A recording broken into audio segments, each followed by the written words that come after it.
tumors, death, making friends, dying, mad hops, into spikes, smush, death, dying, and more death. This is The End Is Nigh. The End Is Nigh is a brutal platforming game with tons of levels, collectibles, and challenging platforming puzzles to solve. You die a lot in this game, and there's an ever-expanding list of things to die to. In this game, you'll find massive variety not only in environments, but also mechanics. It surprised me by constantly introducing new things to interact with, die to a lot, and eventually overcome with great satisfaction. The further you get into the game, the more you uncover, and the more you die. You start this game off by playing an old-timey looking platforming game where, if you suck like me, you die immediately and start the actual game. The goal of the game is simple: go out into the ruined and decayed world and find this sad little goop man a friend, who happens to be in 3 pieces scattered across the world. The gameplay consists of a lot of jumping, dodging, dying, and discovering hidden secrets.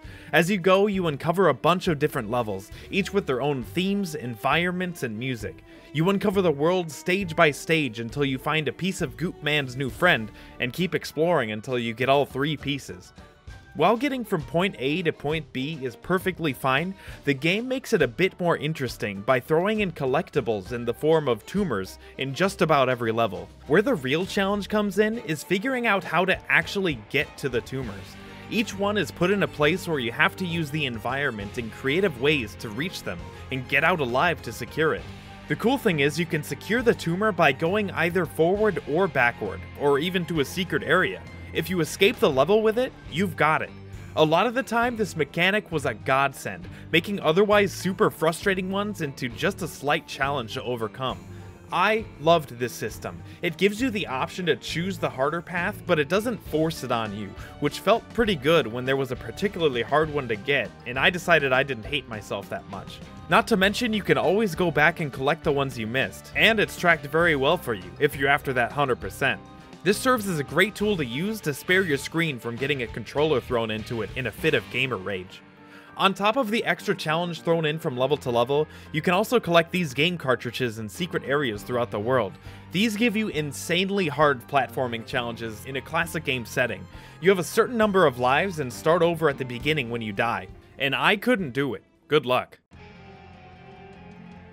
The End Is Nigh is full of different and interesting mechanics, all introduced and reintroduced level by level. The game's broken into different stages, each with a different theme, and all with different challenges to overcome.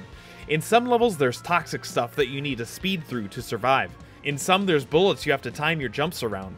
And in some the world crumbles as you interact with it. There continues to be more mechanics like these throughout the whole game. It constantly throws new obstacles at you, and even mix and matches the previous ones to create true variety in the levels.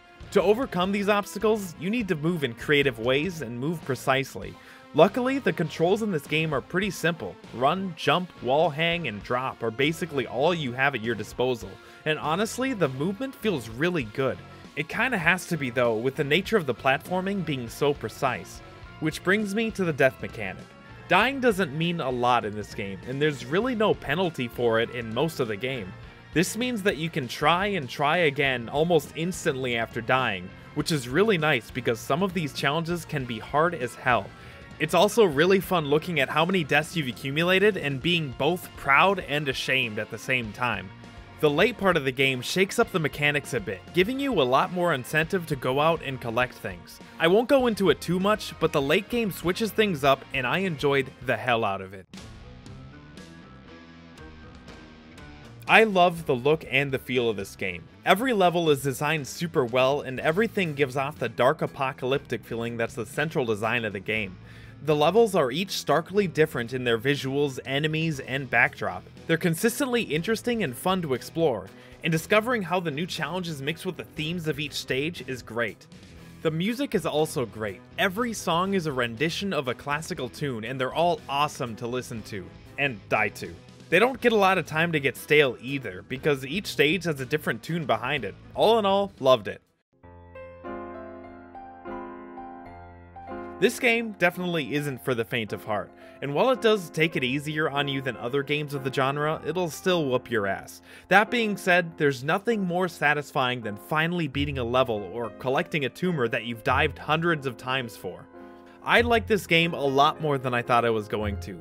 While it's challenging, it gives you a lot of leeway by giving you the option of choosing the harder path level by level rather than forcing it on you. It really saved me a lot of frustration that I would probably get in any other game of the genre. The platforming feels smooth, the controls are easy, and the level designs and mechanics kept the game fresh the whole way through.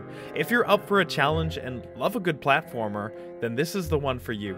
Thanks for watching. Check out my first 15 minutes of gameplay if you want to see more. Like if you liked it, sub if you loved it, and I'll see you in the next one.